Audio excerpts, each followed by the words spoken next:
Association તરફથી આજે જે અહીંયા બોલાવવામાં આવી રહ્યા છે સદ્દામભાઈને માફક એના વિષયમાં તમે શું કહેશો? જો મારે છેલ્લા વન સાઈડ 40 વર્ષથી હું ઇન્ટોક ચલાવું છું અને ના ઇન્યુન બદલ્યું છે, ના હું બદલ્યો છું, ના મારા વિચાર બદલ્યા છે. ગાંધીજીના જે વિચાર છે, રિક્ષાવાળાના જોડે મારા વિચાર કે મેં પોતે 30 વર્ષ રિક્ષા ચલાવીશ. મારી સાથે ઈશાકભાઈ, અનવરભાઈ અને જે આયા છે વિજયભાઈ મકવાણા, અમારે દિવસમાં 4 વાર ફોન થાય છે. અને વિજયભાઈ બી એક ટાઈમ એવો હતો અમે સાથે કામ કરતા હતા, સાથે આખા ગુજરાત લેવલ પર કરતા હતા. અને હું ભીષ્મ તરીકે એમને સલાહ સૂચન, એને રાજવીભાઈને, જે અત્યારે અહીંના જે લોકલ આગેવાન છે બિલાલભાઈ, આ બધા મારે નીચે કામ કર્યા છે અને મેં બધાને માર્ગદર્શન આપ્યું છે. અને મેં પોતે આનો 10 વર્ષ પહેલા બહુ જોરથી વિરોધ કરેલો, પણ આ જ રિક્ષાવાળા મારી વિરોધમાં જઈ ઓલા ઉબેટમાં જોઈન થયા હતા. આજે એ જ ઓલા ઉબેટ એને સામે આવ્યું, એનું શોષણ કરે છે. હું તો એમ કહું શોષણ કરે નહીં, એના છોકરાના મોઢામાંથી પૈસા છીનવે છે. એટલે આપણે સ્વતંત્ર રહો, આપણે મીટર ડાઉન કરો યા સટલ ભરો, એની ગુલામી કરવાની અંગ્રેજોની છોડી એમ છોડો. અને આપણે રિક્ષાવાળા સ્વતંત્ર છે. એ ફોન કરે, આપણા ફેમિલીનો ફોન આવે તો કે ઓર મારો રોબોટનો ફોન આવ્યો છે, ઉપર ભાઈ 2 મિનિટ ઠેર. એટલે આપણે એને ગુલામી કરવાનું શોર્ટમાં કહું છું, બંધ કરો અને રિક્ષાવાળાની એકતા બતાવો. અમારી ઘણી ઉંમર થઈ અને અહીંયા હું એમ કહું છું કે મારા જે નાના સાથીદારો છે એ વચમાં બીજા ભાઈને બી કહ્યું હતું મારી પછી બી તૈયાર થાવ. 40 વર્ષ થયા, 70 વર્ષની ઉંમર છે, તોય રાતે 12 વાગે દરેક જગ્યાએ જઈએ છીએ. રેલવે સ્ટેશન અનવરભાઈ, ઈશાકભાઈ અને બીજા ઇન્યુન અમે સાથે મળીને 50 રૂપિયા રોજના લેવાતા હતા, એ બંધ કરાયું છે. એ ઇન્યુની તાકાત છે અને ઇન્યુની તાકાત એટલે રિક્ષાવાળા છે. નહીં તો અમારી તાકાત મોરના પીછાથી મોર રળિયામણો લાગે છે. અને વિજયભાઈ એક સારા યુવાન છે અને લડે છે અને અમે માર્ગદર્શન આપીએ છીએ અને હિંમત આપીએ છીએ કે અમે બેઠા છીએ. એના ધરણામાં અમે વારંવાર જઈએ છીએ, 26મી જાન્યુઆરી જઈએ છીએ. એટલે અમને આખા ગુજરાતનો સપોર્ટ છે અને ગુજરાત રાજ્યનો ઉપપ્રમુખ છું અને જરૂર પડશે તો હું આખા ગુજરાતમાં હડતાલ પડાવીશ 26 તારીખે મીટિંગ પછી. आपका नाम? बड़ौदा शहर में नवलखी मैदान पे जो आंदोलन हुआ था रिक्शा चालकों की ओर से, और आज जो बड़ौदा रिक्शा चालकों का नया यूनियन बनाने में आया है, किस लोगों के नाम जाहिर करने में आया है? आज बड़ौदा के अंदर हमको आमंत्रित किया गया है, उनका तहे दिल से पहले तो हम आभार व्यक्त करते हैं। खास करके अलग अलग शहर में अलग अलग यूनियन संगठन समिति रिक्शा ड्राइवर के लिए हित के लिए काम कर रहे हैं। इसी प्रकार का एक यूनियन बड़ौदा के अंदर शुरुआत करने जा रहे हैं, जो हमारे साथ जुड़ा हुआ है, बड़ौदा रिक्शा चालक एकता यूनियन। वो यूनियन रिक्शा ड्राइवर के हित के अंदर काम करेगी। हमको आमंत्रित किया था, अनवर भाई है, ये जैकी भाई है और साद भाई है, सब लोगों ने, सदनाम भाई और सब लोगों ने आमंत्रित किया था। तो एक अच्छा मैसेज रिक्शा ड्राइवरों के लिए है बड़ौदा के अंदर कि यूनियन में सब जुड़े, क्योंकि जिस प्रकार से हम अहमदाबाद में कामगिरी कर रहे हैं, बहुत अच्छी कामगिरी रिक्शा ड्राइवर के लिए कर रहे हैं, उसी प्रकार की कामगिरी अब बड़ौदा में भी होगी। ये लोग रिक्शा ड्राइवर के लिए हेल्प के लिए काम करेंगे। तो हम आज शुभेच्छा देते हैं इन लोगों को कि ये यूनियन को आगे बढ़ाए। आपका नाम?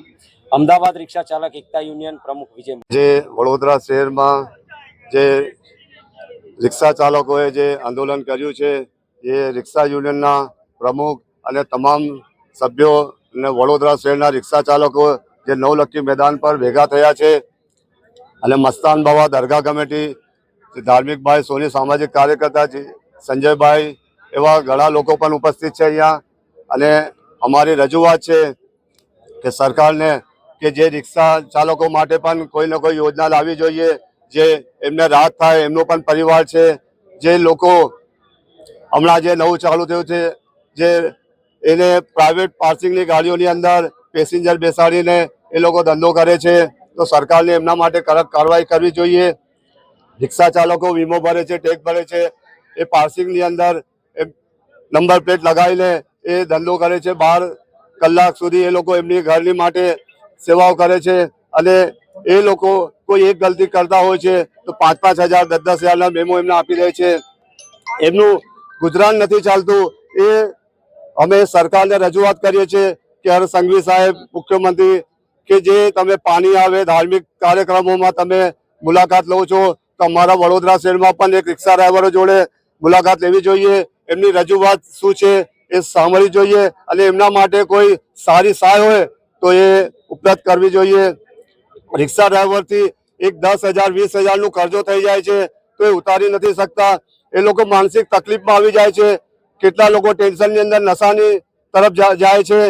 અને આપણા શહેરમાં જે સારું જે વિકાસ કરવો હોય કે જે તો એના અંદર જે રિક્ષા ડ્રાઈવરો એમના માટે કોઈને કોઈ સારી યોજના લાવવી જોઈએ, એમના છોકરાઓને ભણાવી શકે, 2 પૈસા એમની પાસે વધે તો એમના છોકરાઓ આ વારસાગત ચાલે છે કે જે બાપ રિક્ષા ચલાવે છે તો એમના છોકરો પણ રિક્ષા ચલાવે છે, કેમ કે એમની પાસે કોઈ બચત જ નહીં થતી, એમના ઉપર જે 10-20 હજારનું કર્જો થાય છે તો ઉતારી નથી શકતા.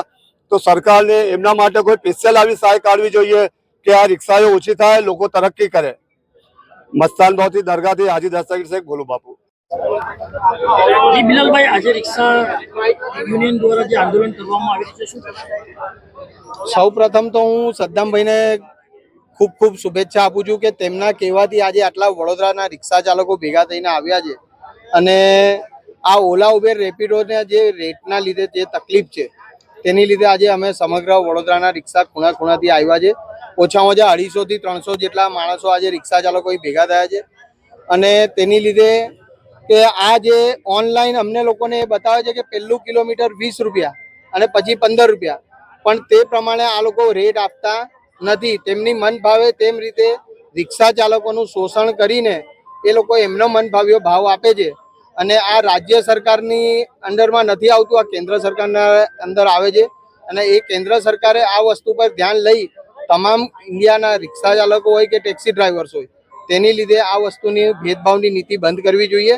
અને જેમ કે આ ટ્રાન્સપોર્ટ વ્હીકલોની અંદર બધાને જ મીટર હોવા જોઈએ, તો આ અમારી જ પાછળ પડેલા છે, જે વસ્તુ થવી નહીં જોઈએ. આ અમારી સાથે ભેદભાવવાળી નીતિની વાત કરી રહ્યા છે અને આજે રાજ્ય સરકારે ઘણા ટાઈમથી ભાવ નક્કી કરીને એનાઉન્સમેન્ટ કરી દીધું, ઓછામાં ઓછું મહિના જેવું થઈ ગયું, મહિનો સવા મહિના જેવું, પણ આજ સુધી એ લોકોએ નવો ભાવ આપ્યો નથી. પર કિલોમીટર પેલો 25 રૂપિયા છે ને પછી 20 રૂપિયા છે, પણ એ લોકોએ હજુ એનાઉન્સ કર્યું નથી. અને આ ઓલા ઉબેર રેપિડો જુગનું જે છે, જે વ્હાઇટ નંબર પ્લેટમાં જે બાઇકો ચલાવી રહ્યા છે તેના વિરોધમાં આજે આ રિક્ષા ચાલકો એકત્રિત થયા છે અને અમે આ રિક્ષા ચાલકોના સાથ સરકાર માટે 24 અવર્સ અમે એમની સાથે છે અને સદ્દામભાઈએ જે આ ઓર્ગેનાઇઝિંગ કર્યું તે સારી રીતે કરેલ છે. રિક્ષા ચાલકોની મુખ્ય માંગો શું છે? મુખ્ય માંગોમાં એવું છે કે આ મુખ્ય માંગો જે ભાવ વધારો છે તે થવો જોઈએ. જે આજે મોંઘવારીના હિસાબે એ લોકો જે કિલોમીટરના ભાવ આપી રહ્યા છે તે તદ્દન ખોટા છે. અને બીજી વાત કે આ એગ્રીગેટરના વિરોધ જે આ 2 વ્હીલર ચલાવી રહ્યા છે તે બંધ કરવી જોઈએ અને પીલી નંબર પ્લેટમાં એ લોકોને લાવવા જોઈએ, નહીં તો પછી અમને બી સફેદ નંબર પ્લેટમાં ચાલવાનું ઓથોરાઇટ આપી દેવી જોઈએ, કેમ કે અમને જે આ દર વર્ષે વીમા પાર્સિંગનો ખર્ચો આવે છે તે થતો બંધ થાય. આગામી દિવસોમાં જો તમારી માંગ પૂરી કરવામાં નહીં આવે તો તમે શું કરશો?